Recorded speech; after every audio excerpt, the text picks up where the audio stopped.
Welcome to the In the Arena podcast. My name is Jared Miguez, a co-host on this podcast that brings you the inspiring stories of our clients who are leaders and innovators across different industries in Southeast Louisiana.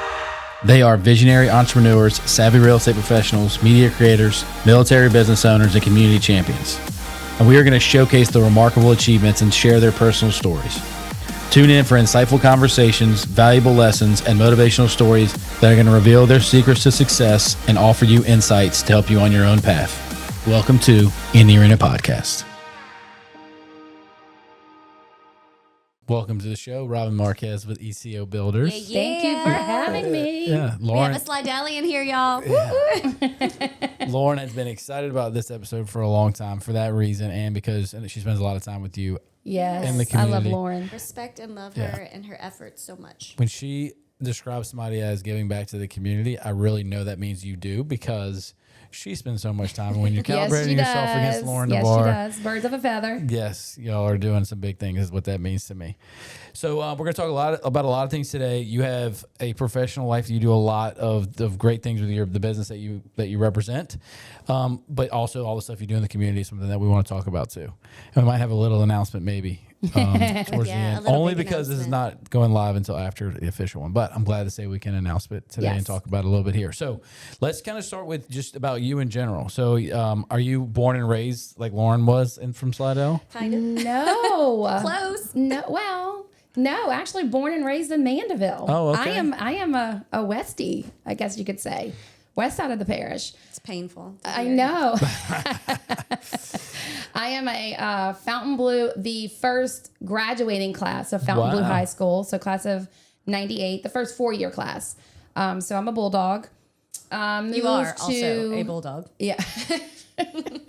I moved to Slidell shortly after graduation and started having my family very early on.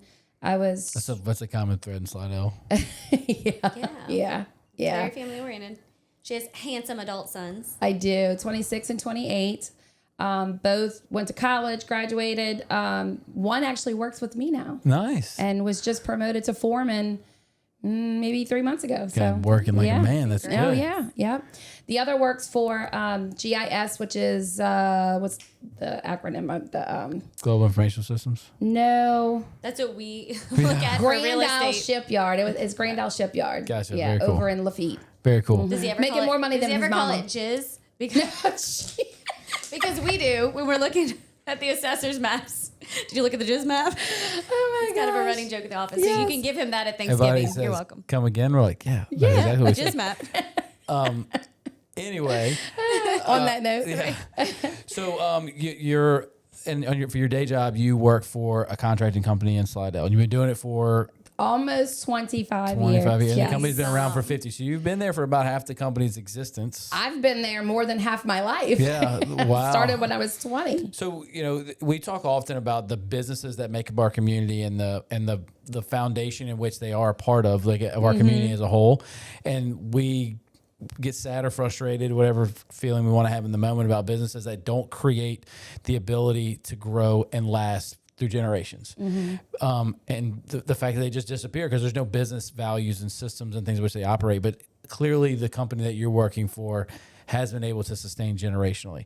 What do you think sets y'all apart and allows y'all to be able to do that when other businesses have such a struggle with that? I honestly think the family values come first. I mean, I think they treat every single employee as if they are a family member, even though, I mean, they've literally watched me grow up. Starting at 20 years old, They helped raise you. I am 40. I'm 46 years old. I'm gonna just put it out there. You So look that great. literally is more than half my life. But they've watched my kids grow up, so they essentially treat you like they are personal family, even though you're really not. I mean, they're great people to work for. They're there when you need them. They're when you don't need them. Yeah. So The benefit of that is she walks around treating that business as if it's her own, sure. right? Like Yeah, she absolutely. shows up with that level Yes. of commitment Yes. and excitement for the business that employees don't otherwise have when they're not treated that well.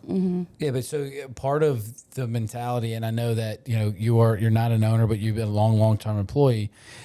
Adopting those values or living them, at some point you have to have been ingrained to the point that you live within those standards and those values Absolutely. as well. So like what is it about the culture that is just different than other businesses? I mean, you obviously are living that too with the impact you're making. You know, over the years, I can't say that I have not thought, like, do you envision yourself being somewhere else? Would I be known as Robin or would I be known as a number? And I don't know that I could ever work for the corporate world. It's crossed my mind a time or two, but I feel very comfortable where I am. But I also feel like there are pros and cons. And a lot of those pros are, and when they've watched my kids grow, at one point I was allowed to bring my kid to the office if he was sick, so I didn't have to take off from work. I was a single mother. So those values are important to me. You're seen as a person and not just a number, someone that's going to clock in on a daily basis and, okay, I'm out at 5 o'clock. For sure. You know. But that mentality, you had to earn that space and absolutely. that right to be able to do that. Correct. And how did they make a point to allow everybody to do that, or did the owners of that business that you earned that and you got that space, or was that just a right that the culture of that company allowed people to have? No, they're very, very fair across the board, and they treat all of their employees the same. Absolutely. Yeah. Yeah. And then from an accountability standpoint, you know, we talk a lot about if you're going to be a part of our business and our system, we don't hold people accountable to a strict number of days off, and we let people do things like, we don't necessarily bring their kids to work, but people bring their dogs to work. And We they have leave it this Yeah. week, Thursday and Friday. School system's out. They go and they take We'll have a lot of they kids. take the kids to the doctor, and you don't have to report time off if you're out for only a couple hours a day. And like, we are very lenient when it comes to that, but we also hold them accountable to completing the tasks which they expect. Absolutely. And we're clear with that. Yes. Is that part of the culture? 100%. Yes. You have to be able to maintain your workload. Yeah. And I think that comes with, like you said, with accountability. And it's the balance of the after-hour think calls that you get and the early morning pours. That's and right. It all That's right. balances out over time when your time is respected. We all know Friday comes, we're dragging, we're ready to get out 3 o'clock in the afternoon, sometimes noon. But if we're planning to leave at noon on a Friday, we know that we need to put in that extra work the first 4 days of the week to make sure our job is done and our tasks are taken care of. We want to make sure our clients are taken care of And first. that was my next question. I know you probably don't think about this consciously, maybe you do. How does that translate into how you service your clients? I mean, are y'all creating clear expectations with that? And the service y'all are offering, do your clients understand how y'all work and what y'all's operating system is when it comes to that? And that's Absolutely. Our phones 100% are available at all times, even in the evenings for me. Yeah. So we're always available anytime that they need us. for sure. We do the same thing, which Yeah. is rare for attorneys. Mm-hmm. We've even had one that came on board, and at first they were like, my cell phone's not going on the card. And I was like, oh, do you remember our values? Like, to work here, you have to be accessible. Yes. We don't want layers of people to reach an attorney when they have a problem when we represent businesses. They have to make decisions quickly. Yep. Real estate transactions, it's 24/7. People are doing things on the weekend. So servicing the customer and setting that standard that this is how we want to handle those communications is important. And communication is at the top of our priority list. Right. We have to remember how busy our clients are during the day too. So a lot of times they're getting home. I know for me, a lot of this, other nonprofit stuff happens for me in the evening. So as much as I don't want to text someone in the evening, I sometimes have to. Sure. Our clients are the same way. So they're getting home after their busy day at their own personal jobs, and they're getting home, they're seeing the progress that we've made. And sometimes they have to reach us after hours. So we have to make sure that we're readily available to answer those questions. So you mentioned nonprofits, and I think that that's the biggest gift that you get with your work schedule, is that it's allowed you to fulfill your own personal goals and your purpose within our community. So tell us what you're involved in. You're such a people person. You love to make a positive impact. So tell us how you are doing that. Well, it started a long time ago, but one of my main missions right now, as one of the founders or co-founders of Notes for Education North Shore, as a graduate of the Leadership North Shore program, I'm sure you're probably familiar with that program. Yeah. 10 years ago, we're celebrating 10 years. Oh, Yay! Congrats. We actually collect used instruments. We refurbish them and get them back into the hands of students who cannot afford music. Music is such an instrumental, and no pun intended. It's a universal language for all of us. For sure. Who doesn't stop at a stoplight and sing their favorite song and don't care who's watching next to them? But we give music scholarships, and right now we have Twilight Symphony on the schedule. Yes. Thank you guys for being a sponsor Of course. and always supporting us. But yeah, November 7th, is Twilight Symphony is one of our biggest fundraisers. And there's nothing like it on the North Shore. I feel like we have so many events, and which is beautiful because no one should ever be bored if they live in our community. Absolutely. Right. But this one in particular, it is poolside, candle lit, and you're getting professional musicians coming in, playing different genres of music every year, symphony style. Like, it's just fun and interesting and bringing arts to the community. Really cool gift to your clients if you get a table, and just a fun date night, to be honest. I think originally we started off, we're in our third year.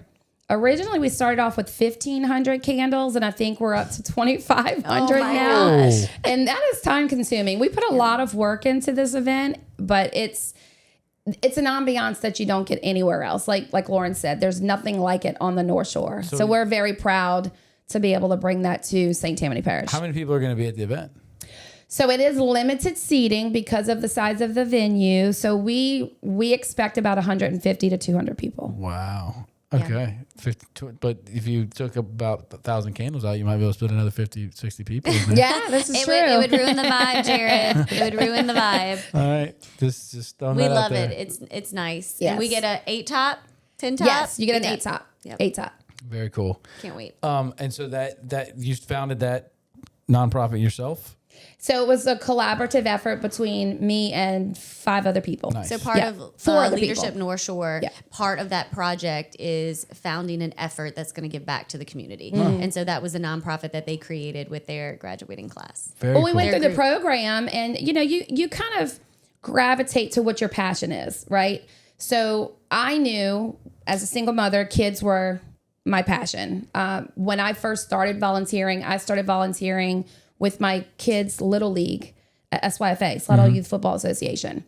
And then it just kind of grew from there. But also having a music background, and then a couple of other people in our group had a music background, we just gravitated towards that because at that time we learned that schools were losing their music programs due to funding. Gotcha. And that's a huge problem. When the funds are passed down from the state to the parish to the school themselves, what programs do you think get those funds first? Yeah, the athletic programs.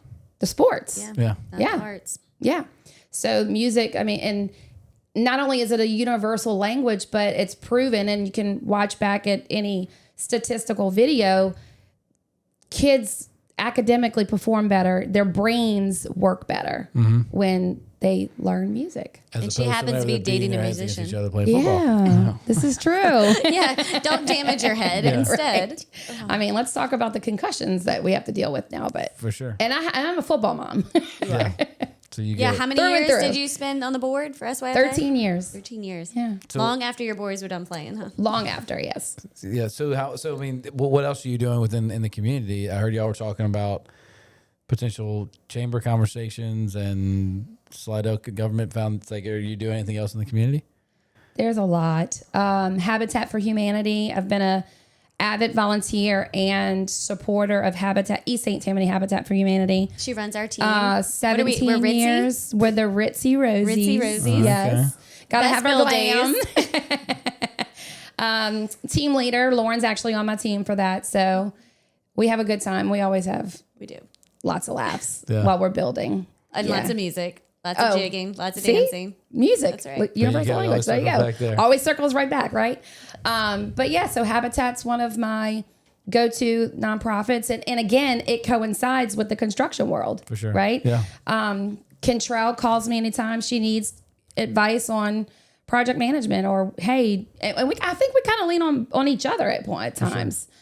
But yeah. Yeah, love Habitat. We actually did a closing for Habitat today, which is always good to see them in the That's office. awesome. Yeah. So Affordable housing is very important. it's the second time we've brought it up today. Yes. But that's something that's struggle. important to Lauren and I. We try to get back to that aspect of our community as much as we can too. So we've talked about you. We've talked about your community impact that you're making. Let's talk about the business that you're a big part of. Okay. So what services y'all offer and what sets y'all apart from other contracting companies in the area? Well, celebrating more than 50 years. We're going to be 53 years, I believe, in February. I know it's amazing. And it's 4 generations. 4 generations. The E.C.O builder started with EJ. We call him EJ. It's Elwin Jr. but his nickname is EJ, working out of his truck, just like any blue collar man that you see in a personal truck with his ladder rack. And that's how he started. Elwin came freshly out of the Marines and then decided he wanted to work with his dad. He took the business side of things while EJ then took over the field. We became incorporated in 1992. And from there, it just grew. I mean, I can remember visiting the office when Davina was in the office by herself. And it was just one little room, no bigger than this. Bigger than this. And she was doing all the time. She was doing almost everything by herself. Yeah. But now we have a four woman office staff and about 15 men employees that work out in the field. Nice. We have 6 fleets, so 6 different crews, and each crew specializes in a different phase of the project. So we have our painters who focus on interior and exterior painting. We have our shoring crew who does a lot of our concrete work, our shoring, house leveling, pilings. That's the dirty work is what I call it. Yeah. They're the ones that always get our floors dirty, walking in and out of the office. Sure. And y'all, so do y'all do any y'all use any subs, or y'all do everything? We do, depending on the level of workload for the time of year it is. Right now, we're kind of seeing a slowing period, so we'll keep our in-house crews busy before we sub anything else out, unless it's required for plumbing, electrical, or HVAC. Gotcha, yeah. We'll obviously get someone licensed to come in and take care of those items, but most of it we keep in-house. It's always amazing to me how lean construction companies can operate. You'll find that they're doing a great deal of revenue and with very few employees, because it's one of those businesses that you truly are supporting other families by hiring those subs. And so I love the mindset of construction companies, because you get to see that bigger impact. Not only are you building this new building for a business or building this new home for a family, but you're feeding like 6, 7, 8 small businesses in the process between materials, supplies, and labor. That's it. It's a beautiful thing. It is. And being a girl inside the office, I do get to visit the job sites, a couple of times a week or a couple of times a month. But seeing everything come to fruition is really exciting. We're always very excited when our clients share photos and videos with us. Yeah, I mean, it was a big deal when we built our office too. And, yes, and it's a pride. It gives you a sense of pride to have your own building that meets your vibe and who you are as an individual, especially whenever you have people who understand how to create something that matches the personality of the business too. And so, it is a big deal. So and your role within the organization is Lauren kind of gave me some insight. You're doing a little bit of the project management and you're doing the business generational side too. Yes. Yes. And what's you're big on relationships. And she said that we were going to have a great time talking about relationships today. So tell me about your mindset towards relationships. I mean, I think that's where all businesses should really start. I mean, how do you keep... As a networker, Lauren and I are in a North Shore, Network One. Something one. We meet Tuesday mornings and have a great time. Did y'all change it? It got changed. We weren't part of the change, so we laughed because we haven't been able to keep up lately. And regardless, we love our group. Right. And we just get a laugh out of it. But so is it North Shore One still? It was North Shore One. I think it's Network One now. Okay, yeah. Cool. So we call ourselves Group 2. Group 2, the best group. That's right. So I actually track all of our clientele. Anytime someone calls our office and says, hey, we want to schedule an appointment or consultation, the first question that we ask or that Heidi might ask them is, how did you hear about us? So we keep a spreadsheet of, is it a previous client? Was it from a referral from the Network One group, or were they referred by an outside friend or family? So I keep track of that. And about 75% of our clientele are repeat clients. Nice, yeah. We've got clients that have been with us for 20-something years. In fact, one of those clients reached out to us after the tornado when we lost our building and said, hey, I have space. I have a warehouse. You can temporarily use it. Any equipment that you can salvage, any tools that you can salvage, bring it over to my place. So that's currently where we're at right now until our building gets there. Yes. Wow. Yes. So that's how important relationships are to us and to E.C.O. Yeah. When you've got a 75% rate of repeat clientele, then that speaks volumes. Crazy good in the industry. It is. Because a lot of our clients become friends. As attorneys, we just see the mistrust in the construction industry, right? You know, we are representing, defending y'all as a business owner, but we see it all the time because I think people don't necessarily understand what the construction process entails when there's a lack of communication. Right. So the fact that your clients, you have an end result, that means that y'all communicated well and delivered, you know, to the expectation of what you promised. And that's a huge deal. And look, I'm not saying that every relationship and every client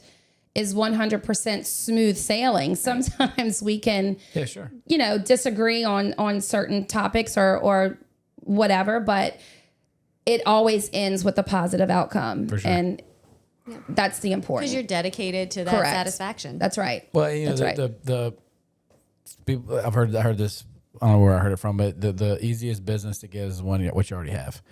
Right? The relationships you already have and the people you already know that already have experienced great work from you are the easiest ones to get more business from. Right, correct. And a lot of people miss that boat. They want to go find the next deal and they're not thinking about there's so much opportunity within the sphere you already have. Right. And so, you know, the relationship side to me goes way deeper than just like the interaction that we're having in the moment where we're both benefiting each other, whether you're paying me, I'm doing services for you, or you're doing services for me, I'm paying you. It's the me helping you accomplish the goals that you're looking to accomplish outside of anything that I can directly help you with that I'm going to benefit from, and giving that back to the people in our community that you want to get business back from or just want to spend time with or value ends up coming back to you whenever you're able to do that, right? The giver's gain type of mentality is what I love about relationships. Giver's gain. That's that B&I terminology. Yep.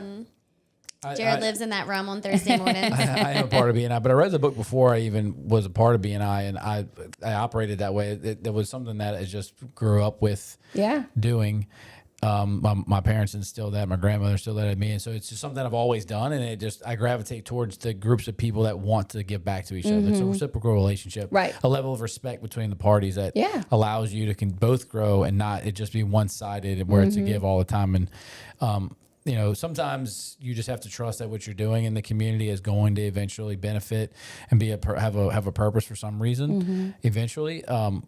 But the relationship side of the business is fun for me. I run our marketing department too, and there's kind of two sides to that, right? Some businesses operate on marketing, and they are relying on sales through their marketing department. It's not much of a relationship thing. It's they're constantly putting things out there to attract new business to you, which there's a point of that in business. At a certain point, there's only so much of your time and energy you can give to having those one-on-one relationships. Well, I think you're getting visibility in both areas. You're getting visibility for showing up to a networking meeting every Tuesday, and you're putting a face with a name. But on the marketing side of it, you're still in front of, well, I mean, with social media today, thousands and hundreds of thousands of people. But again, like, people don't realize how much social media is also a part of your relationship side because, Correct. I have a great experience in a closing room with somebody.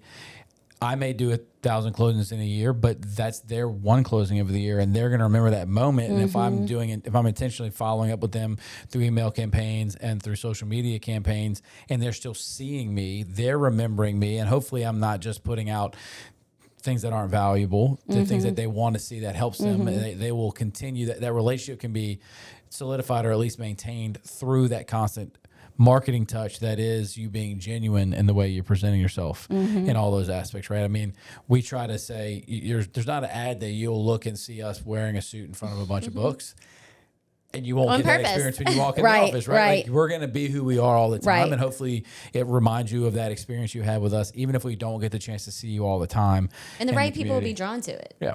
And be honest, like how many times recently have you seen somebody and you may not know them well, but because you follow them on social media and they put out a lot of content, you're like, I feel like I know you so well, right? This is true. That's what marketing is for us today. That's here. right. This is me. This is who I am. If you're drawn to it and you want to do business with us, we're here. Yeah. Come check it out.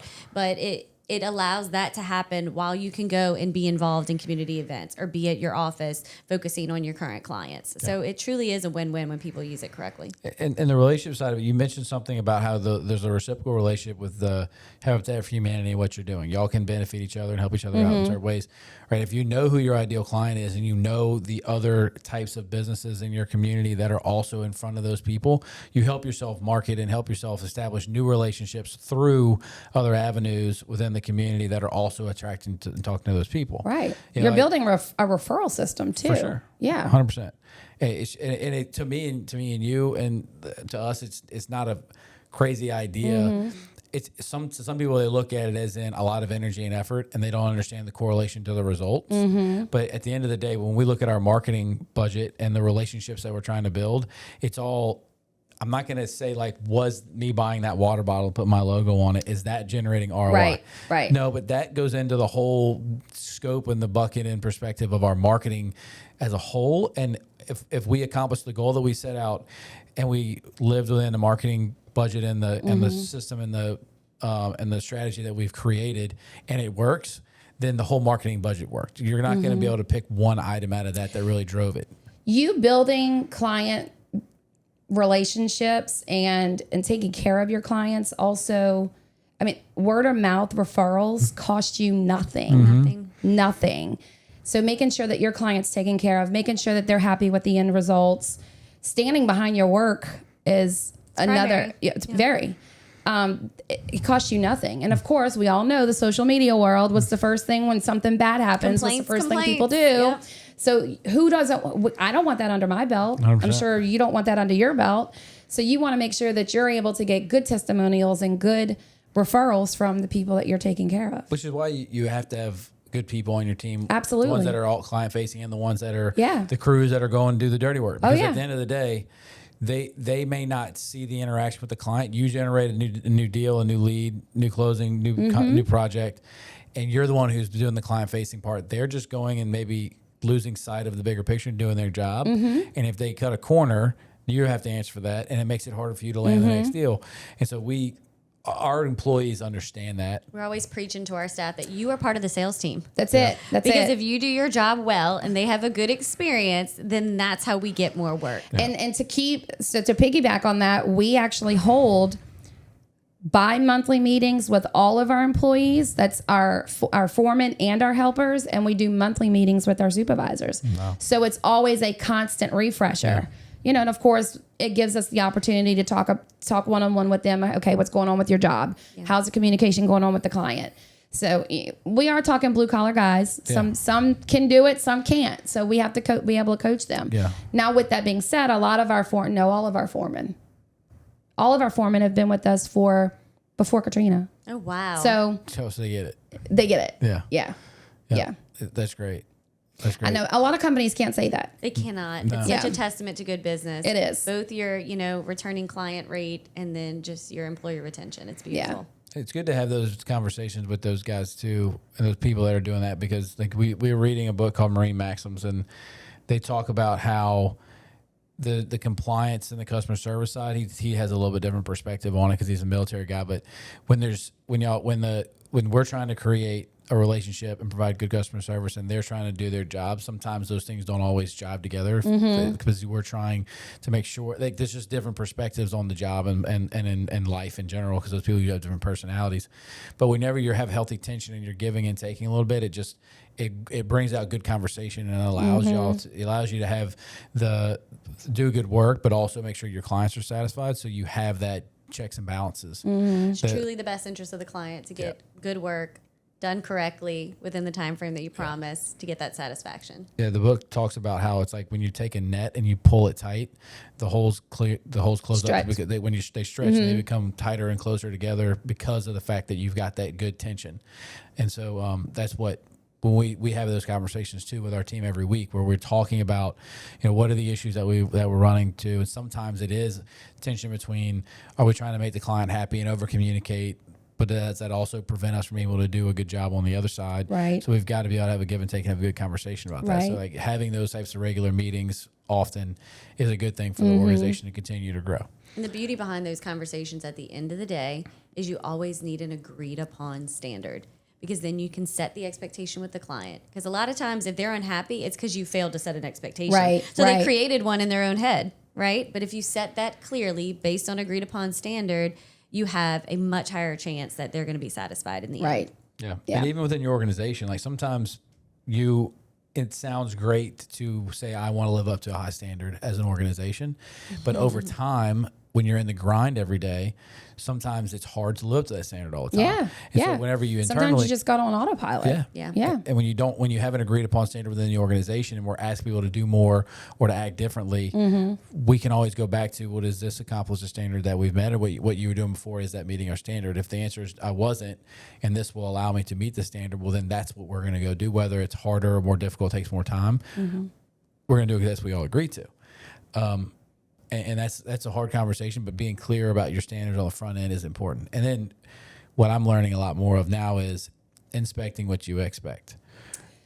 Yes. Which is something that I don't necessarily love doing because I like to go fast. And so sometimes you have to take a couple steps back to make sure that everything's okay. And it's not just hey, here's your SOP or here's what I tell you to do. You got to sit there with them and hold people's hands a little bit more. Be intentional. Yeah, for sure. Everyone learns. Not my gift, but I'm working. We're all a work in progress. Yeah. He's pushing through.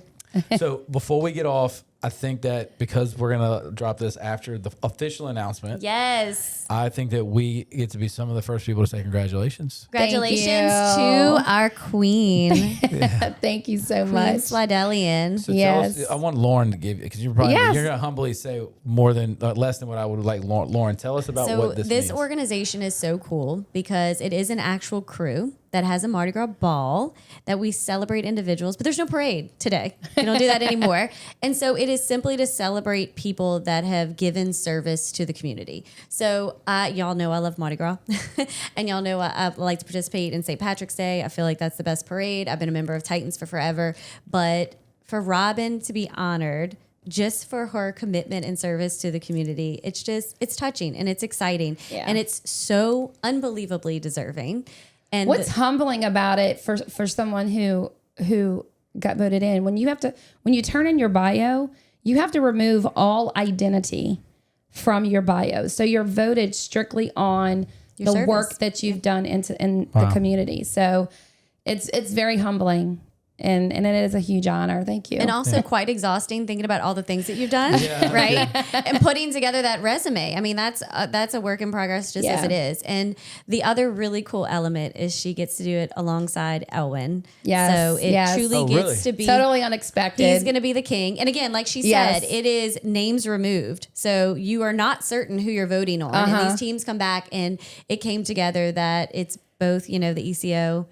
employee and owner. God's and good. He is. And they He get is to good. celebrate together. And I cannot wait to see the community show up to support y'all because y'all Thank done you. so much. I mean, Thank y'all have you. heard about the legacy, the long lasting legacy that they have created Yeah. and everything that they do to give back. So congrats again. That's another thing I can really speak positively on about Elwin, his wife Davina. They are huge community supporters, and it all kind of started with just supporting me. I mean, when my kids were 5 and 6 years old, and I saw that I wanted to go in the community, they supported it. Yeah. Robin know? created So- her own business development job at E.C.O. and it turned out working really well. Yeah. They're community advocates, you know? And I think that's why we're still in business 53 years later. Yeah. You know? Community supports people that give back. Yeah. And there's no doubt about it. Absolutely. Sometimes it's hard and you feel like it's not necessarily good working that way, but it is, and it shows Yes. up. They show up. Yeah. So it's going to be one heck of a party. Yeah. Oh, yes. And I Yes. will be there honoring so many people that are going to be there that night. So everybody should try to show up and celebrate Robin and Elwin. Thank you. Thank you. Well, congratulations. Thank and you you. did great on the podcast. Yes. Thank you. Very much appreciate you coming on.